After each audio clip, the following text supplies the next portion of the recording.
अस्सलाम वालेकुम friends, I hope you all are doing well. अल्हम्दुलिल्लाह मैं भी खैरियत से हूँ। तो मैं आज आ गई थी अम्मी के घर। मैं अपनी अम्मी के घर अकेले आज काफ़ी दिन बाद आई हूँ।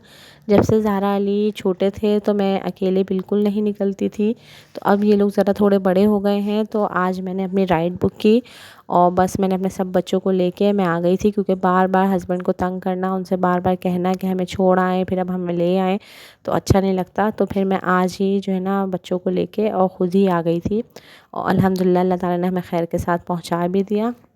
हम माँ के घर आ रहे होते हैं तो हमारे लिए तो ईद का समा होता ही है, बच्चों के लिए भी उनका नानी का घर एक ईद से कम नहीं होता। अच्छा, तो अम्मी के आने के बाद हमने क्या क्या एक्टिविटीज़ की, क्या खाया, क्या किया, तो ये कुछ क्लिप्स मैं आप लोगों के साथ शेयर करूँगी। आई होप कि आप लोगों को अच्छे लगेंगे और अगर अच्छे लगें तो आपने लाइक लाजमी करना है और मेरे चैनल को सब्सक्राइब भी लाजमी करना है। तो अम्मी के आते हैं ना तो बड़ा ईद का समा होता है, एक अलग ही खुशी होती है बच्चों के लिए भी। बच्चे नानी के घर आ रहे होते हैं और हम अपनी अम्मी के घर आ रहे होते हैं, तो बहुत खुशी का मंज़र होता है। अच्छा, तो ये है मेरा सबसे छोटा भतीजा, मेरे छोटे भाई का सबसे छोटा बेटा। ये मेरे अम्मी के घर की रौनक है, क्योंकि अब अम्मी के घर में भी कोई छोटा बच्चा नहीं है। तो ये मेरा एक भतीजा है और ये देखिए इतना होशियार है ना, इसका पेसिफायर को ले लेता है ना तो ये फ़ौरन से छीन के और फिर मुँह से लगा लेता है और फिर अपने मोबाइल में मगन हो जाता है। अच्छा, ये कुछ सैंडोज़ थे जो मेरे भाई ने ऑनलाइन ब्रेकआउट से ऑर्डर किए थे, तो मुझे इसकी क्वालिटी बहुत अच्छी लगी थी। ये गर्मियों के लिए बच्चों के लिए ना बहुत अच्छे थे और इसके प्राइस भी काफ़ी रिज़नेबल थे, तो इसलिए मैंने इसका क्लिप भी शूट कर लिया था। अच्छा, शादी के बाद जब बेटी घर आती है ना तो बिल्कुल महारानी वाला उसका स्टाइल हो जाता है। वो अपनी माँ के लिए ना एक महारानी वाली हैसियत रखती है। ये देखें, बिल्कुल मैं महारानियों की तरह मेरी माँ ना मेरी प्लेट सजा रही हैं। मेरी प्लेट में सैलेड, मिर्चों की चटनी और प्याज वगैरह सब अपने हाथों से डाल रही हैं। और ये जो ना असल में वीडियो मेरी पहले की शूट हुई हुई उस टाइम की वीडियो है, जब जंग का सिलसिला चल रहा था।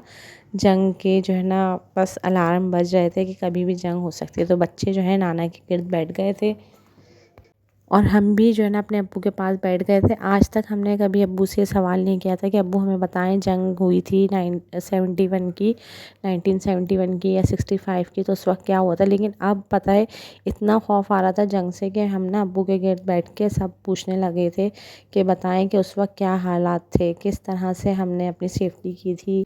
अच्छा, रात में देर तक जागने के बाद फिर हम सुबह भी देर से जागे थे, तो सुबह मैं अपनी भाभी, जो मेरी छोटी भाभी है, उसके साथ में किचन में चली गई थी। जब मैं अम्मी के जाती हूँ तो यूजुअली मैं कोशिश करती हूँ कि मैं ही सुबह का नाश्ता बनाऊँ, तो पराठे मैं कोशिश करती हूँ कि मैं अपने हाथ के पराठे बना के सबको खिलाऊँ। तो वैसे तो मैं घर में डेली ही अपने हस्बैंड के लिए पराठे बनाती हूँ, लेकिन अम्मी के यहाँ जाके मेरी बहनें भी फरमाइश करती हैं कि उन्हें अच्छा लगता है दूध की बालाई के साथ और पराठा ना, तो मैं उनके लिए बनाती हूँ ज़रूर।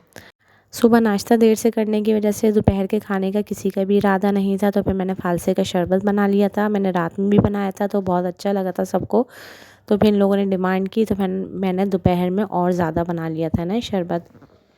अच्छा, ज़ाहरा और अली ना बिल्कुल छोटे बेबी की तरह मूसा को ट्रीट करते हैं, जैसे कि मूसा हमसे बहुत छोटा है और हम बहुत बड़े हो गए। अच्छा, शाम को ऑफ़िस से आते हुए छोटा भाई मेरा जो है बहुत सारे गोलगप्पे ले आया था। गोलगप्पे आते ही बच्चों की ईद हो गई थी, क्योंकि बच्चे फ़रमाइशी तौर से गोलगप्पे ज़रूर मंगाते हैं। तो मैं तो कहती हूँ कि गोलगप्पे इतने ज़्यादा उसमें बरकत नहीं होती इतने सारे लोगों में, लेकिन माशाल्लाह वो काफ़ी क्वांटिटी लेकर आ गए थे। तो अम्मी जो है ना 7-7 प्लेट्स बना रही थी और काउंट भी करती जा रही थी कि किसके हिस्से में कितने गोलगप्पे आएँगे। लेकिन माशाल्लाह काफ़ी सारे गोलगप्पे थे, तो सब ने खूब जो है ना दिल भर के हम लोगों ने खाए थे और खूब एंजॉय की थी ये पार्टी।